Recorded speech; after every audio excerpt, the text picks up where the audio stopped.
Hi, welcome back. This is just a very quick video about giving feedback to students, either verbally or in written form. Now this comes from a study done in Israel several years ago. I came across it about 5 years ago. But the results are really, really interesting. In the test, they looked at the effectiveness of written scores over written comments on students' work.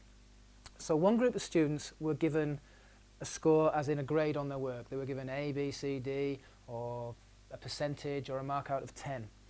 And the other group were just given a written comment. And they wanted to see which was more effective. Now in terms of gain, that was in terms of academic achievement, a written score, i.e. a percentage, a grade, there was absolutely no gain in terms of academic achievement. Now how they measured that I'm not too sure, but they were the figures they were given in the study.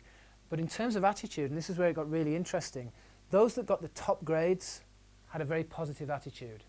Those that got the bottom grades had a very negative attitude towards the work or towards the lesson. Comments gave a very different result. So when they were given a written comment in their work, and we'll go over exactly how that comment was given in a second, there was a gain in terms of academic achievement of 30%. Again, I'm not sure how they measured that.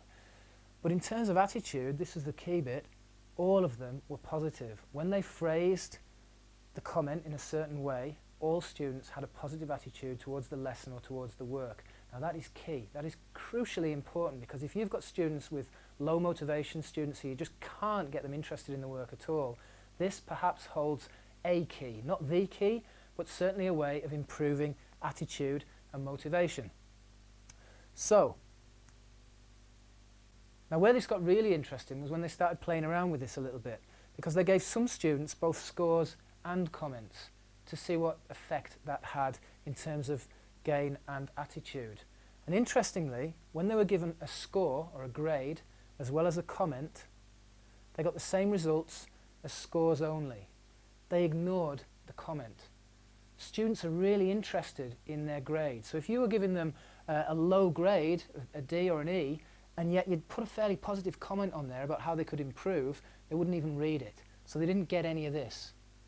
So it pays to give written comments, perhaps with a hidden score. If you do have to score work, if you do have to grade it, try and hide it somewhere within the comment, or don't grade all the work if you can help it. I know we need to grade some work, but we don't need to grade every piece of work, except for some pieces of coursework, I know that. But if you can hide the score within the comment, then all the better. Get them to read that comment. And this is how we phrase the comment so that it's really effective. Just 2 steps. The first is to acknowledge the achievements that they've made already. So acknowledge what they've done right.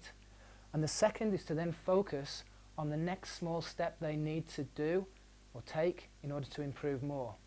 So we get, you've done this right, well done. This is what you've done right.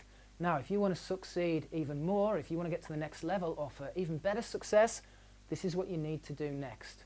So put that in real terms, very simply. Hey, brilliant, you've got all your full stops in the right place. The next step to get to the next level is to put your capital letters. If we can phrase our feedback in terms of those 2 simple parts, acknowledging what they've done right and then giving them a very small, simple step to take to get to the next level, it's likely that our feedback is going to be much more effective. So you can do that verbally or you can do that in written form. Okay, hope you enjoyed that.